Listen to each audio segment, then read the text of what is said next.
ഇന്നലെ ദേവനന്ദന എന്ന ഇവിടെ നിന്നും നമ്മളെ കൈവിട്ടു പോയ അവസാന ലൊക്കേഷൻ സ്ഥലമാണ്. തിരുവനന്തപുരത്തോട്ട് പോകുക. ഈ സംഭവം അങ്ങനപ്പോൾ നിങ്ങളിവിടെ അടുത്ത നിങ്ങളെല്ലാം അവിടെ ഒന്ന് ഓടി നാട്ടുകാരൊക്കെ കണ്ടതാ അല്ലേ സംഭവം? ക്ലാസ് കഴിഞ്ഞ് വരികയാണ് അവിടെ വെച്ചായിരുന്നു. അപ്പോൾ കൊല്ലത്തുനിന്ന് തിരുവനന്തപുരത്തോട്ട് പോകുന്ന ഏത് വണ്ടിയാണെന്നറിയോ? പേരറിയത്തില്ല. പോയത് ആ സമയത്താണ്. ഇന്ന് 4 മണിയാവുമോ സംഭവം? 4:30 കൃത്യം 4:30 ഇവിടെ നിന്നും. ഈ വഴിയാണ് അവർക്ക് ഇതിന് കാരണം ഉണ്ടായിട്ടുള്ളത്. കാരണം പെട്ടെന്ന് ഈ കാട് വഴി കൂടെ പോകണം, അപ്പുറത്ത് ഇറങ്ങി ബസ് കയറി പോകണം. അപ്പോൾ ഇവിടുന്നാണ് ദേവനന്ദന കയറിയത്.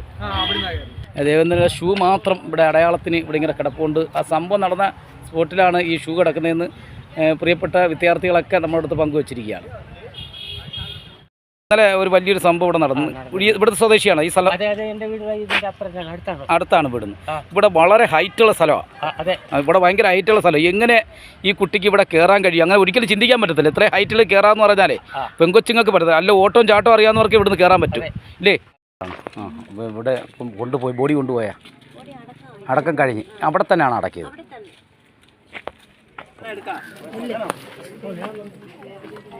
അത് താഴെ കൊണ്ടുകൊടു. അല്ലല്ല ഞാൻ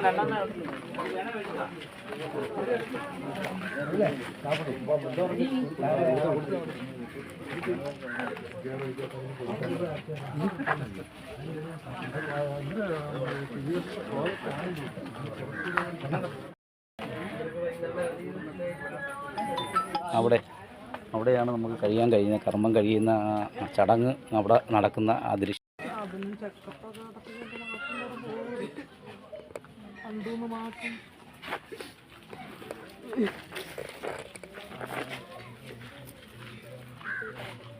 ആങ്ങളെ പയ്യനാണ് ദേവനന്ദനയുടെ ആങ്ങളെ. ആ സ്ഥലത്തുണ്ടായിരുന്നോ അതോ അമ്മ? അങ്ങനെ ദേവനന്ദനയുടെ അമ്മ രാവിലെ വന്നു. ഒരുപാട് ദിവസം ആയില്ല. ഓണത്തിന് പോയിട്ട് ഒരു വർഷം വരുന്നതാണ്. അപ്പം മോളെ പഠിപ്പിക്കാൻ വേണ്ടിയുള്ള പ്രതീക്ഷയിലൊക്കെ അവിടെ പോകുന്നത് അല്ലേ? അപ്പോൾ അത്രയും വരുമാനം മാത്രമേ ഉള്ളൂ. അപ്പം അമ്മയെ അറിയിച്ചു. അമ്മ വന്നു. അമ്മയുടെ വളരെ വിഷമകേറി അമ്മയുടെ ദേവനന്ദനയുടെ അമ്മയാണല്ലേ.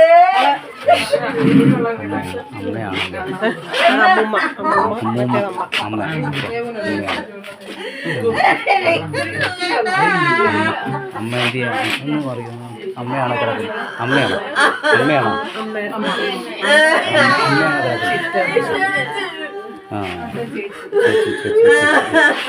ദേവനന്ദനയുടെ ചേച്ചിയാണത്. ഇത് അമ്മയാണല്ലേ? അമ്മയാണ്. എല്ലാം വളരെ ദുഃഖകരമായ നമുക്ക് ഈ സമയത്ത് വീഡിയോ പോലും ചെയ്യാൻ പറ്റാത്തൊരവസ്ഥയാണ്. അപ്പോൾ പ്രിയപ്പെട്ടവരെ നമുക്ക് ഇപ്പോൾ ഇവിടെ ഒരുപാട് പേര് വളരെ ദുഃഖത്തിൻ്റെ അല്ലെങ്കിൽ വളരെ വിഷമം കയറിയ ഒന്നും പറയാൻ പ്രതികരിക്കാനോ അതിനെക്കുറിച്ച് ചിന്തിക്കാൻ പോലും പറ്റാത്തൊരു സമയമാണ്. എല്ലാം ബന്ധുക്കളാണ് ഇതിനുള്ളിൽ. അപ്പം പ്രതീക്ഷയെല്ലാം തള്ളയുടെ പ്രതീക്ഷയെല്ലാം എല്ലാം ഈ ദേവനന്ദനയുടെ കൂടൊപ്പമായിരുന്നു. അവൾ ഈ അടുത്ത സമയത്ത് ഒരു 2-3 മാസം തൊട്ട് ഒരു ചെറിയൊരു കഥ എഴുതി. എൻ്റെ മോള് സ്കൂളിൽ പഠിക്കുന്നു. അവളെ കാണിച്ചു. അപ്പോൾ അതിനകത്ത് അവള് സ്വർഗരാജ്യത്തെക്കുറിച്ചാണ് പറയുന്നത്. കാരണം ഇവൾക്ക് ഇവിടെ മൂത്ത കുട്ടി എന്ന് പറഞ്ഞാലേ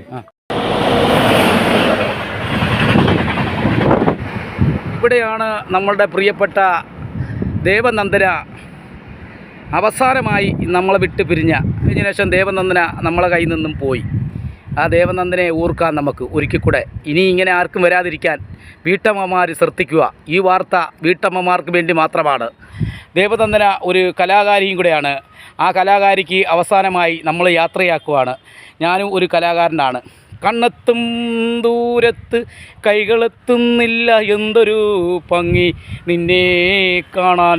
നീ കല്ലുമല്ല മണ്ണുമല്ല വെട്ടിയാൽ മുറിയില്ല എന്തൊരു ഭംഗി നിന്നെ കാണാൻ. നീ എവിടേക്കാണു നീ പായുന്നത്? നിന്നെ തേടി അലയുന്നു മിന്നും മിന്നാമിന്നി. നീ എവിടേക്കാണു നീ പായുന്നത്?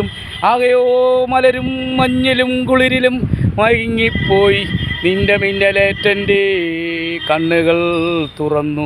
നീ എവിടേക്കാണു നീ പായുന്നത്?